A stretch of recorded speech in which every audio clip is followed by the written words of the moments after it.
Les types de phrases étant vus, vous l'aurez compris, en termes d'autres outils d'analyse sur le plan ou sur le plan grammatical, les formes de phrases.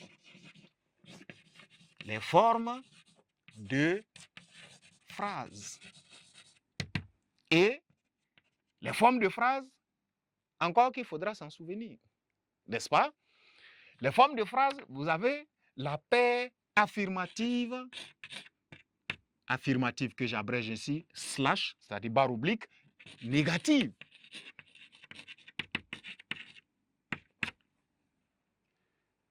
La fréquence, l'absence, la récurrence d'une des formes peut être un motif à expliquer. Et comme tel, lorsque vous utilisez les phrases négatives, vous dites, ou les formes affirmatives, n'est-ce pas, dans ce texte, vous serez dans une analyse de commentaires composés.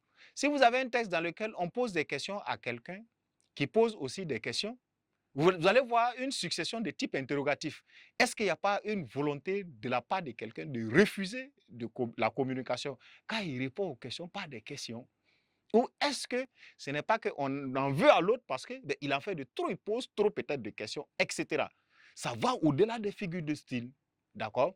Et sur le plan grammatical, nous allons loger la somme de tout ça, n'est-ce pas, comme étant d'autres outils pertinents d'analyse. La forme, par la suite, active, passive, peut être judicieux à exploiter dans un texte à commenter. Pourquoi il y a beaucoup de formes passives ou bien pourquoi il y a absence totale de formes passives. Et pour précision, vous allez voir que dans le langage militaire, la forme passive est assez rare, car la forme passive étant une forme par laquelle on subit, et le militaire psychologiquement étant formé pour ne pas subir, les formes actives sont beaucoup dans les phrases, par exemple. D'accord? Donc, forme active est un outil d'analyse au même titre que métaphore, comparaison, personnification, etc. Vous avez, n'est-ce pas, la paire emphatique et neutre au titre de forme. Pourquoi il y a la forme emphatique encore qu'il faut replonger dans les composants de l'emphatique? L'utilisation des canta, l'utilisation du présentatif, c'est point, point, point, qui, voilà, point, point, point, qui, voici, point, point, point, qui. La segmentation, c'est-à-dire la modification de l'ordre habituel de la phrase. Pourquoi quelqu'un décide de parler simplement par, n'est-ce pas, la modification de l'ordre habituel de la phrase? Ça peut avoir un sens. C'est dans le contexte où on ne peut pas faire sujet, verbe, complément, mais peut-être que le verbe est encore plus, n'est-ce pas, nécessaire. On tombe sur le verbe directement. Voilà.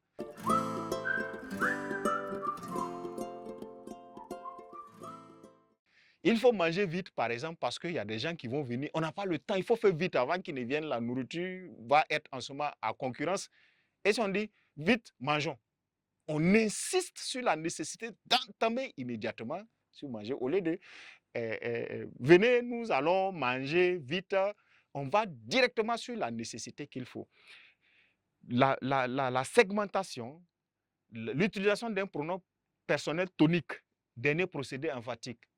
Moi, je pense que pourquoi il y a toujours un pronom équivalent pour ajouter, ça peut faire peut-être de la prétention. D'accord? Car quelqu'un veut montrer que c'est lui, il est au centre de tout. Donc, la concentration du retour des mêmes pronoms qui correspondent à celui qui parle peuvent avoir un sens dans un texte, n'est-ce pas? L'autocentrisme, le fait de s'auto-centrer au milieu de tout. Tout est par exemple moi, moi, moi. Quant à moi, je... Et vous sentez par exemple un excès pour retourner à la main. Peut-être que c'est de la prétention. C'est pour pouvoir trop se montrer en griffe comme on aime le dire, etc. Rien n'est innocent dans un texte littéraire. Et pour enrichir l'analyse, il suffit de ponctionner un peu de quelques outils d'analyse que de focaliser le tout sur un type d'outil d'analyse. Peut-être les outils grammaticaux seulement. Tout le commentaire composé est fait à partir des types de phrases.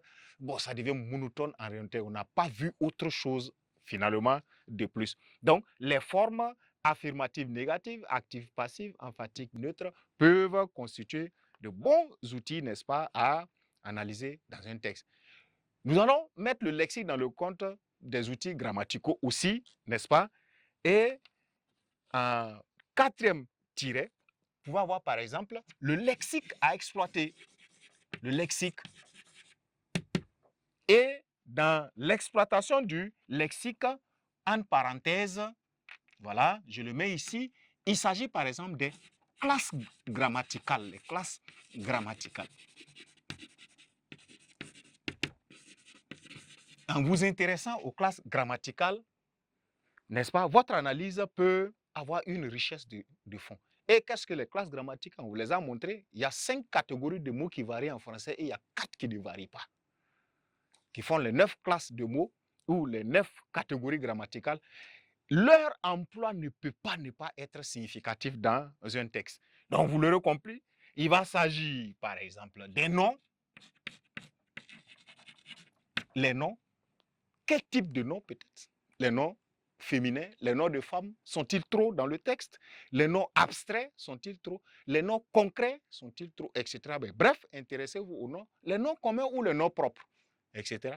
Est-ce qu'il y a placement des déterminants devant des noms propres? Tout ça peut peut-être signifier quelque chose.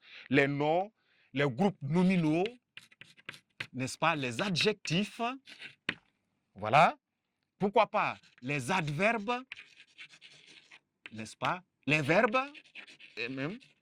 Mais les interjections, n'est-ce pas? Les interjections et point de suspension. C'est-à-dire, il a une préférence pour quel type, n'est-ce pas, de mots dans les différents emplois lexicaux dans son texte.